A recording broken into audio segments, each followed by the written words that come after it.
નમસ્તે વિદ્યાર્થી મિત્રો, કેમ છો? મજામાં? તો આવીએ આંકડાશાસ્ત્ર નવું પ્રકરણ ભાગ 2 માંથી લક્ષ. જો ઘણા આગલા વર્ષના વિદ્યાર્થી મિત્રો કે કોઈ પણ કહેતા હોય કે ધોરણ 12માં આંકડાશાસ્ત્ર ભાગ 2 અઘરો છે, તો ખરેખર ભાગ 2 સહેલો છે. એક તો ઓછા સમયે ઝડપથી દાખલા ગણાશે. થોડું યાદ રાખશો તો પહેલા ભાગ કરતાં બીજો ભાગ ઓછા સમયમાં સારા ગુણ મેળવી શકાશે. તો આવીએ ભાગ 2 પ્રકરણ નંબર 4 લક્ષ. હવે આ વર્ષે જે લક્ષ પ્રકરણમાંથી કોર્સમાંથી 30% રદ કરેલ છે, જેની આપણે ચર્ચા છેલ્લે કરીશું, પણ જેટલું આ વર્ષે પૂછાવાનું છે તો ત્યાંથી આપણે શરૂ કરી દેશું. તો ધોરણ 12 લક્ષ પ્રકરણ 10 ગુણનું પૂછાય છે. જો કઈ રીતે? વિભાગ એ એક બહુ વિકલ્પ,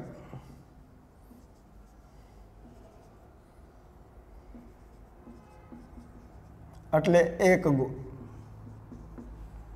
વિભાગ એ એક બહુ વિકલ્પ 1 ગુણ. વિભાગ બી એક વાક્ય 1 ગુણ. વિભાગ સી 2 ગુણ 2 દાખલા, એટલે 4 ગુણ. હવે આમાં ખાસ સમજી લેજો, મોસ્ટ 2 ગુણના 2 પ્રશ્ન છે, એમાં એક પ્રશ્ન છે એના ઓપ્શનમાં પણ બીજો પ્રશ્ન આપ્યો હશે, અને લગભગ દર વર્ષે 2 દાખલા, 2 ગુણના કેટલા દાખલા? 2 દાખલા, તો 4 ગુણ. માની લ્યો કે એક પ્રશ્નમાં અથવા આપ્યો હશે એમાં થિયરી અથવામાં દાખલો હશે, અને એક પ્રશ્ન 2 ગુણનો એમનો આપ્યો હશે એ દાખલો જ હશે. તો જો તમે બીજા પ્રશ્ન 2 ગુણમાં થિયરી ન લખો અને દાખલો ગણો તો 4 ગુણના દાખલા થશે. અને વિભાગ ઈ 1 દાખલો 4 ગુણ. આ અવયવ ઉપરથી લિમિટ દાખલો જ હશે, તો ટોટલ થશે કુલ 10 ગુણ. સમજાય છે? તો આ વર્ષ માટે આપણે લક્ષમાંથી 2 પોઈન્ટ ભણવાના છે, અને એમાંથી આ 10 ગુણનું છે. તો ફરીથી સમજાવી દઉં, એક બહુ વિકલ્પ 1 ગુણ, એક વાક્ય 1 ગુણ. સી વિભાગમાં 2 દાખલા 2 ગુણનો 1, એટલે 4 ગુણ. ઈ વિભાગમાં 1 દાખલો 4 ગુણ. તો ટોટલ 10 ગુણનું લક્ષ પ્રકરણ છે. અને જો વ્યવસ્થિત સમજો તો આ પ્રકરણમાં 10 માંથી 10 ગુણ લઈ શકાય એમ છે. તો આવીએ આપણે લક્ષ પ્રકરણ. પહેલો પોઈન્ટ ખાસ સમજી લ્યો. જો જે પ્રથમ પોઈન્ટ આપણે સમજીશું એ બહુ વિકલ્પમાં હોઈ શકે, એક વાક્યમાં હોઈ શકે, અને 2 ગુણના દાખલામાં હોઈ શકે. એટલે આ પોઈન્ટ આપણને વિભાગ એ, બી અને સી ત્રણેયમાં ઉપયોગી બનશે. તો પ્રથમ પોઈન્ટ ખાસ તો પહેલા લક્ષના આપણે 3 સ્વરૂપો, આ એ બી અને સી વિભાગમાં લગભગ એના જ દાખલા હોય છે. સામીપ્ય સ્વરૂપ,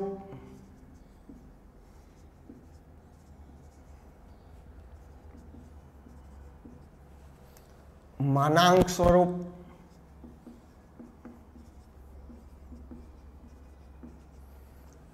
અને ત્રીજું અંતરાલ સ્વરૂપ.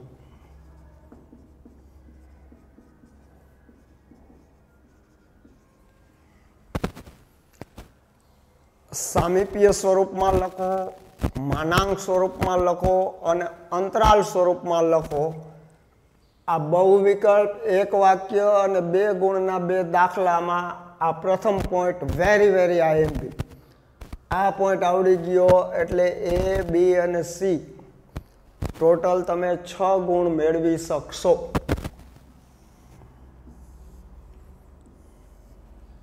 અને ખાસ સમજી લ્યો એટલે પછી બધા દાખલા ગણવામાં ક્યાંય ભૂલ ન થાય.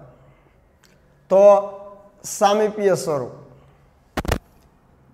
n કૌંસમાં a ડેલ્ટા, n કૌંસમાં a ડેલ્ટા, આને કહેવાશે ડેલ્ટા. તો સામીપ્ય સ્વરૂપ એટલે n કૌંસમાં a અલ્પવિરામ ડેલ્ટા કૌંસ પૂરું. માનાંક સ્વરૂપ, તો માનાંકની અંદર x માઇનસ a માનાંક પૂરા લેસ ધેન ડેલ્ટા, આને કહેવાય છે માનાંક સ્વરૂપ. અને ત્રીજું છે અંતરાલ સ્વરૂપ, તો કૌંસમાં a માઇનસ ડેલ્ટા અલ્પવિરામ a પ્લસ ડેલ્ટા. હવે જુઓ દાખલામાં ખાસ સમજો. જો સામીપ્ય સ્વરૂપ એ કૌંસમાં છે પણ એ અલ્પવિરામ ડેલ્ટા, અને અંતરાલ સ્વરૂપ એ કૌંસમાં જ છે, એ માઇનસ ડેલ્ટા અલ્પવિરામ એ પ્લસ ડેલ્ટા. તો બેયમાં જુઓ કૌંસ છે. હવે તમે દાખલા ગણતી વખતે ખાસ ધ્યાન રાખજો, આગળ કેપિટલ n હોય તો એને સામીપ્ય સ્વરૂપ કહેવાય. માહિતી આપી હોય અને આગળ કેપિટલ n હોય તો તમારે સમજી જવાનું કે આ સામીપ્ય સ્વરૂપ આપ્યું છે. અને જો આગળ n ન આપ્યું હોય અને કૌંસમાં જ આપ્યું હોય તો તમારે સમજી જવાનું અંતરાલ સ્વરૂપ છે. જો હું એક એક્ઝામ્પલ લઈ લઉં, તમને આમ આપેલું છે,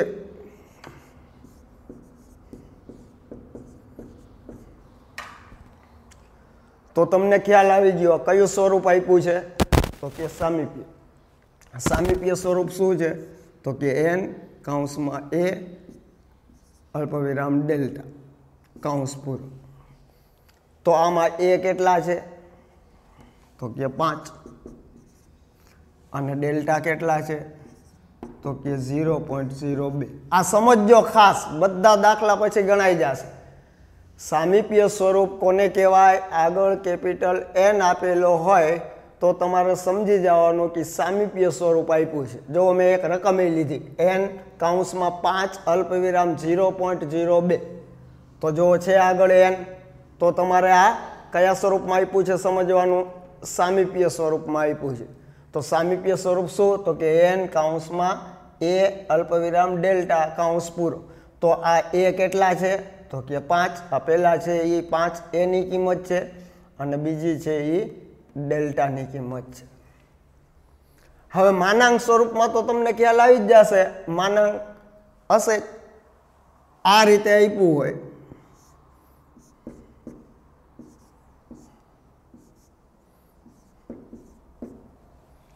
તો તમને ખ્યાલ આવી જ ગયો કે આ માનાંક જ આપ્યું છે, તો તમને ખ્યાલ આવી જશે કે આ માનાંક સ્વરૂપ આપ્યું છે. તો આમાં માનાંક સ્વરૂપમાં આપણે લખીએ આને, તો x minus a less than delta.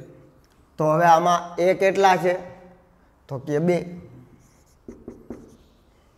અને ડેલ્ટા કેટલા છે, તો કે 0.01 તો ખ્યાલ આવી ગયો હજી સમજી લેજો સામીપ્ય સ્વરૂપ આપ્યું હોય તો શું આપ્યું હશે કૌંસ આગળ કેપિટલ N જો કેપિટલ N અને કૌંસમાં આંકડાકીય માહિતી આપી તમારે સમજી જવાનું કેપિટલ N આગળ આપ્યો છે તો એ સામીપ્ય સ્વરૂપ છે સામીપ્ય સ્વરૂપ એટલે n કૌંસમાં a અલ્પવિરામ ડેલ્ટા કૌંસ પૂરો તો પહેલી જે કિંમત આપી છે એ એની છે અને બીજી જે કિંમત આપી છે એ ડેલ્ટાની છે તો સામીપ્ય સ્વરૂપ સમજાઈ ગયો માનાંક સ્વરૂપ તો જો માનાંકમાં તો તમને ખ્યાલમાં જ છે કે માનાંકની અંદર x માઇનસ a માનાંક પૂરો લેસ ધેન ડેલ્ટા તો આ તો તમને ખ્યાલ આવી ગયો કે માનાંકની નિશાની જે આપી છે માનાંકમાં જ માહિતી આપી છે એટલે આ માનાંક સ્વરૂપ છે એ ખ્યાલ આવી ગયો તો અહીંયા માનાંક સ્વરૂપમાં આપ્યા છે માનાંકની અંદર x માઇનસ 2 માનાંક પૂરું લેસ ધેન 0.01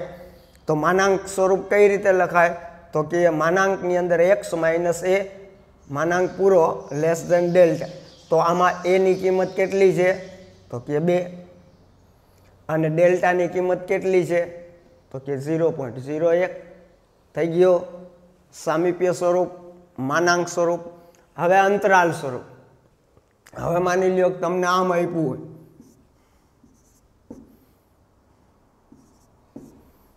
જો અહીંયા કૌંસ છે પણ આગળ કેપિટલ N નથી તો તમને આ ખ્યાલમાં આવી ગયો કે કયા સ્વરૂપમાં છે અંતરાલ સ્વરૂપમાં આનો મતલબ અંતરાલ સ્વરૂપ કેવી રીતે લખાય તો કે કૌંસમાં a માઇનસ ડેલ્ટા અલ્પવિરામ a પ્લસ ડેલ્ટા તો આનો મતલબ કે a માઇનસ ડેલ્ટા બરાબર 5 છે અને a પ્લસ ડેલ્ટા બરાબર 3 છે તો a માઇનસ ડેલ્ટા બરાબર 5 અને a પ્લસ ડેલ્ટા બરાબર 3 સમજાય છે તો આ ત્રણે ત્રણ સ્વરૂપ આપણે દાખલા ગણવાના છે અને આ ત્રણે ત્રણ સ્વરૂપ તમને સમજાઈ જાય એટલે a b અને c વિભાગ આવડે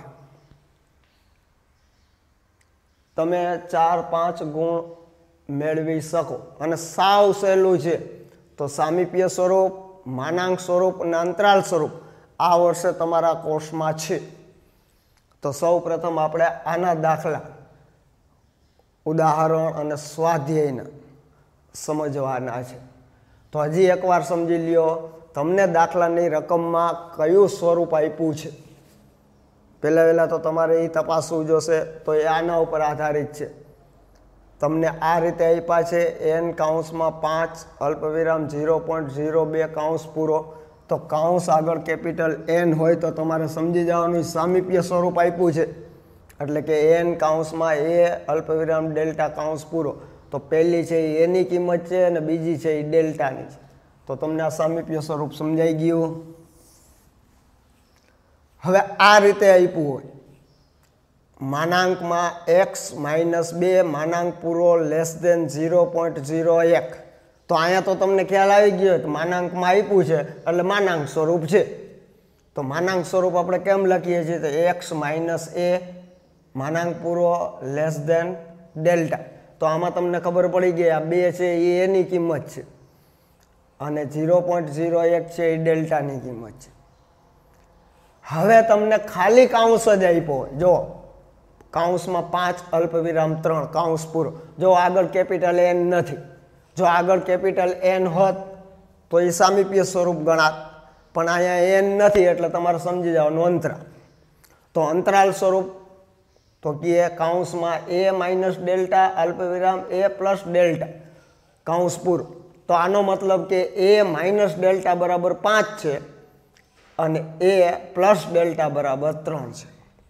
હવે દાખલા કેવા પ્રકારના હશે તમને સામીપ્ય સ્વરૂપ આપ્યું હોય અને માનાંક સ્વરૂપ અંતરાલ સ્વરૂપ મેળવવાનું કીધું હોય કાં તો દાખલાની રકમમાં માનાંક સ્વરૂપ આપ્યું હોય અને તમને એમાંથી સામીપ્ય સ્વરૂપના અંતરાલ સ્વરૂપ મેળવવાનું કીધું હોય અથવા તો દાખલાની રકમમાં અંતરાલ સ્વરૂપ આપ્યું હોય અને તમને સામીપ્ય અને માનાંક સ્વરૂપમાં ફેરવો એમ આપ્યું હોય તો થઈ શકશે ત્રણેય સૂત્રો હજી ખાસ યાદ રાખી લે n કૌંસમાં a અલ્પવિરામ ડેલ્ટા કૌંસ પૂરો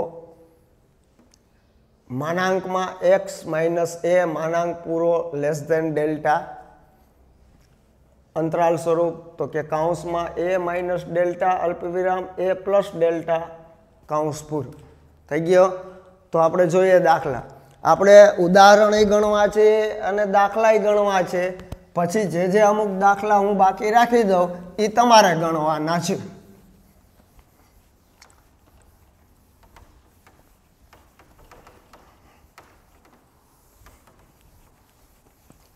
चालो जोईए उदाहरण।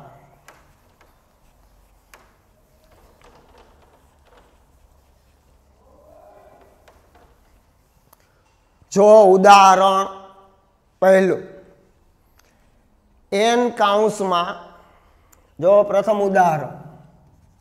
उदाहरण आ एक शू आप्युं छे एन काउंस में 5 अल्पविराम 0.2 ने मानांक अने अंतराल स्वरूप में दर्शाव।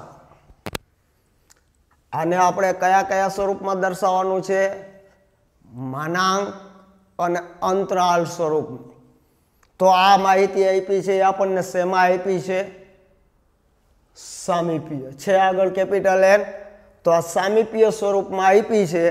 आने आपणे मानांक स्वरूप में अने अंतराल स्वरूप में दर्शाववाना छे। तो सामीप्य स्वरूप में आपने आप्युं छे, तो सामीप्य स्वरूप कई रीते?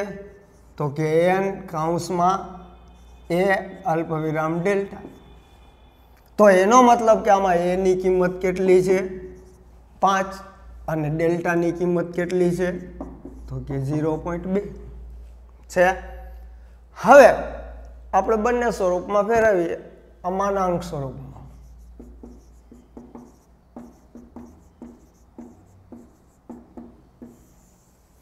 અને આ અંતરાલ સ્વરૂપ।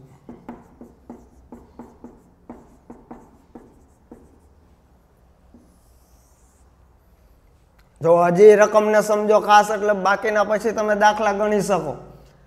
એન કાઉન્સમાં 5 અલ્પવિરામ 0.2 આપેલું છે। આને તમારે માનાંક સ્વરૂપમાં અને અંતરાલ સ્વરૂપમાં દર્શાવવાના છે। તો તમને જે માહિતી આપી છે એ કયા સ્વરૂપની આપી છે? तो कि आगळ जो कैपिटल एन अने काउंस छे, तो आ सामीप्य स्वरूप में माहिती आपी छे। सामीप्य स्वरूप में केम दर्शावाय? तो कि एन काउंस में ए अल्पविराम डेल्टा। तो आनो मतलब एम थाय कि ए नी किंमत केटली आपी छे? 5 अने डेल्टा नी किंमत केटली आपी छे? तो कि 0.2। तो हवे आपणे मानांक स्वरूप में दर्शावीए। शुं थाय मानांक स्वरूप? तो कि मानांक में x माइनस ए लेस देन डेल्टा। हवे आमां ए नी किंमत मूकी दईए, तो कि x माइनस केटला? तो कि 5 लेस देन डेल्टा केटला? तो कि 0.2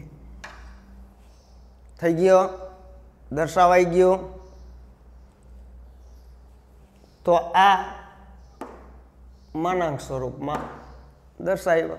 हवे अंतराल स्वरूप में, तो अंतराल स्वरूप में तो कि अंतराल स्वरूप आपणे लखीए ए minus delta A plus delta छे। तो हवे आपणी पासे छे ए केटला छे? तो कि 5 माइनस डेल्टा केटला छे? तो कि 0.2 अल्पविराम। ए केटला छे? 5 प्लस डेल्टा केटला छे? 0.2। 5 मांथी 0.2 जाए तो 4.8 અને 5 માં 0.2 ઉમેરાય તો 5.2। તો આ થઈ ગયું ડેલ્ટા અંતરાલ સ્વરૂપ થઈ ગયા। સમજાય છે? બંને સ્વરૂપ મેળવી લીધા। કઈ માહિતી આપી હતી? તો કે સામીપ્ય માહિતી આપેલી છે, સામીપ્ય સ્વરૂપ આપેલું છે, એનું આપણે રૂપાંતર કર્યું માનાંક સ્વરૂપમાં અને અંતરાલ સ્વરૂપ। છે સહેલા દાખલા आ बे गुणमांय होई सके, एक वाक्यमांय आवी सके अने बहु विकल्पमांय पूछी शकाय। चालो जोईए उदाहरण 2।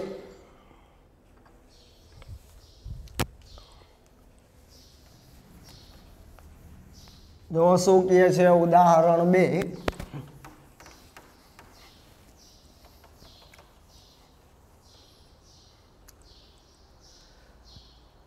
त्रणनु 0.01 सामीप्य ने मानांक अने अंतराल स्वरूप में दर्शाओ। शू कहे छे? त्रणनु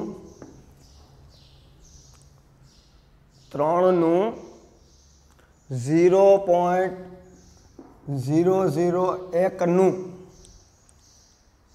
मानांक अने अंतराल स्वरूप में लखवानुं छे। 3 नु अने 0.01 नु। हवे जो प्रश्न में आमे मूकी शकाय अने आना अथवा में आम पण मूकी शके।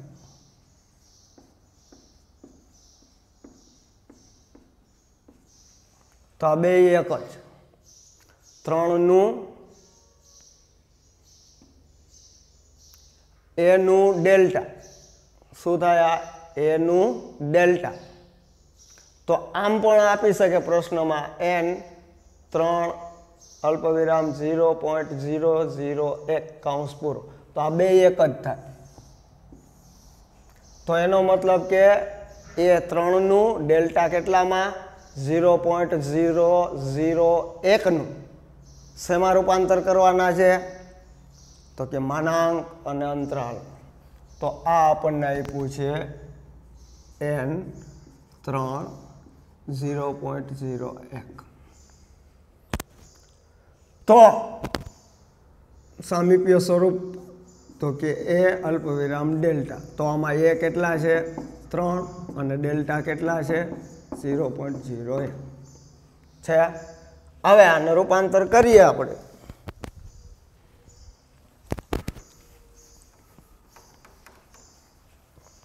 पहला मानांक स्वरूप,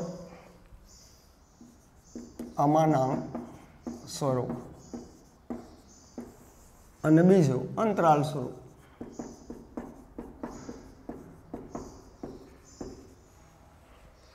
दर्शावीशुं। चालो मानांक स्वरूप तो आपने ख्याल में छे x minus a less than delta. अहींया x एमनो ध्यान में लेवानो छे, काई मूकवानी नथी किंमत, a नी ज मूकवानी छे अने डेल्टा जो तो a नी किंमत मूकीए, x एमनो मूकी देवानो छे माइनस a केटला छे? 3 तो आ 3 आ लेस देन डेल्टा केटला छे? तो कि 0.001। आ थई गयो मानांक स्वरूप। हवे अंतराल स्वरूप काउंस में a माइनस डेल्टा अल्पविराम a प्लस डेल्टा। चार आ काउंस में a केटला छे? तो कि 3 माइनस डेल्टा तो कि 0.001 अल्पविराम a 3 प्लस 0.001। चालो 3 मांथी 0.001 बाद करिए तो 2.999 अने 3 में उमेरीए तो 3.001 थई गयो। समझाय छे? तो मळी गया बंने स्वरूप।